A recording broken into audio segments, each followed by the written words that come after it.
is Paul Mitchell, businessman, former candidate, and chair of the Coalition Against Higher Taxes and Special Interest Deals. Thanks for being here in person. It's good to be here. Thanks for having me. Is that what Proposal 1 is, a special interest deal? Obviously, it's higher taxes. Oh, clearly higher taxes. It's $2 billion a year forever. That's a pretty big number. It'd be the highest tax increase in 50 years in Michigan. So it's one that we need to pay attention to. A special interest deal. On December 18th, this was a Rhodes Package. Overnight, it became what I call a partridge in a pear tree or a Christmas tree, largely to secure votes in the legislature and hopefully to drive votes on the May 5th special election. That's why education was mixed in like a spoonful of sugar with the medicine? Was that the concept? Not to oversimplify it. It would appear to me and many others that's the case. Education. Who's going to vote against education, right? What's on that? Yeah, well, and those all have valid concerns, but they also warrant debate, consideration, objectives in terms of what the money's going to be used for. And that didn't happen in a matter of 6 or 7 hours overnight. It was things pulled out of the drawer and say, if we do this, you can have my vote. That's not good policy determination. It's not even a good compromise. The Yes campaign talks about compromise. Well, as you know, the bill went from a high-ticket number of $1.2 billion, which was the Senate version, a gas tax increase, to $2 billion overnight. That's quite a compromise. One of the questions I think people will ask, and it's a very simple question, maybe not a simple answer, is if we do this, if I reach in my pocket to pay for this, is the money I'm giving you going to go to the roads? We know that's not the case. I mean, we know that even in year 3, when they say they're going to get to $1.2 billion a year, 40% of the money is going to go to things unrelated to transportation in any way, shape, or form. The first 2 years, in fact, the majority of the money is going to go for things not related to transportation and to paying down debt from past road projects. Yes, if you can believe that, our current quality roads, we still owe money on that credit card, which is a pretty significant number. That's like driving an old jalopy, and you want money for a new car, but first of all, you got to pay the old one off. You're still putting duct tape on the old car. Yeah, that's exactly what it's like, and really? That's and we need to pay that debt off over a period of time. It's not that they're due next year or the following year. We do have money due on bonds. So the money's not going to go to the majority of the money is not going to go to fixing our roads in the first few years at all.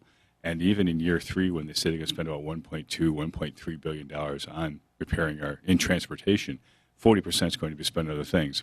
We should talk a little about the transportation money as well, because you pay attention to nuances in terms of the ads and the language. $1.2 billion is dedicated to transportation. If you look at this year in the House Fiscal Analysis, a House Fiscal Agency did a report that only 79 cents of a dollar in that transportation fund actually gets spent on the roads. Gets spent on a variety of other things that people say are transportation. But like what? Well, the rail cars that we're currently leasing, bike paths. It's not that bike paths aren't important. I like bikes. But they spend almost 8.5% of the money on recreation transportation items. I thought the priority was our roads here. So who's getting that kiss? I don't know who's building those bike paths, and it's not about abusing somebody for building bike paths. It's about what are we doing? If the priority is our roads, which we've been told now since January that it's the roads, fixing our roads are an economic development issue, our roads are a safety issue. Dangerous. Then every dime we get should go on the roads, shouldn't they? I talked to a legislative staffer yesterday who said that, frankly, we'd like to get the ball back and get another shot at this. Is that what you're hearing from the legislature, too, in terms of coming up with a plan B that supposedly doesn't exist? Well, with a majority or a significant number of the legislators, clearly not all of them, as you well know. There are some that would prefer this just pass and move on. There are some that are supporting this Proposal 1. There's also a number of others that have said we have a better idea. We have a way to do this that isn't going to be a massive tax increase. We have a way to do this that isn't going to focus on anything but our roads. Mm-hmm. And that's what the voters are telling me when I'm out doing town halls or doing telephone town halls and other things is just fix the roads. If you look at our social media, easily 25% of them say, if it was just about our roads, we wouldn't be opposed to this. We'd support this. But with all the other stuff, it's like, they feel like they're getting taken to the cleaners. What do you hear? I mean, do you do any polling? What does it look like tomorrow? Does turnout matter? Well, I don't think you saw the polling last week from Epic MRA. I mean, that was put all over. The important part underneath that polling was that if you look at various segments of the electorate that they looked at of likely voters, the voters who are very likely to oppose it are close to 64, 65% of the voters. even of the voters that are more favorable to the ballot proposal, it's still only in the mid-50s. I don't see that turnout of particular segments are going to make a massive difference in this ballot issue. It's a complex ballot issue which starts out having a difficult time with the electorate when you try to explain what you're trying to do there, and they're reading all this stuff. Then you talk about, well, this is a massive tax increase, and as you know from history, the voters aren't exactly gung-ho about let's all just pay more taxes. Now we're going to pay more taxes for this whole bunch of things. We don't know why they're in here. That's a tough sell. What's next for you? I'm going to go to the polls tomorrow. That's, my wife is thrilled that we'll actually go to the polls tomorrow and then and do something besides run all over the state, which is what I've been doing since I think the second week of January. Yeah. I was running around doing town halls, those types of things. And we'll see how things go forward with this issue, among others. I was looking for, I continue to look for a way to contribute, to make a difference in terms of my talents and resources and interests.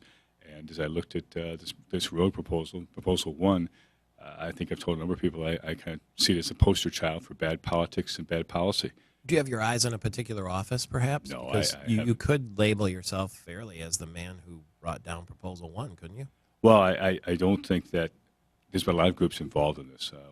I'm happy to have contributed to this effort. There's been grassroots efforts across the state. How much did you contribute? The last report was about 160,000, I think. And my guess is when the bills come in for Facebook and all the other stuff, it may be close to $200,000. Wow, you good with that?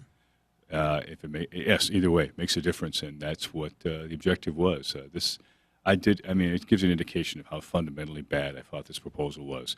They talk about it in terms of improving our roads to develop jobs, to bring businesses here.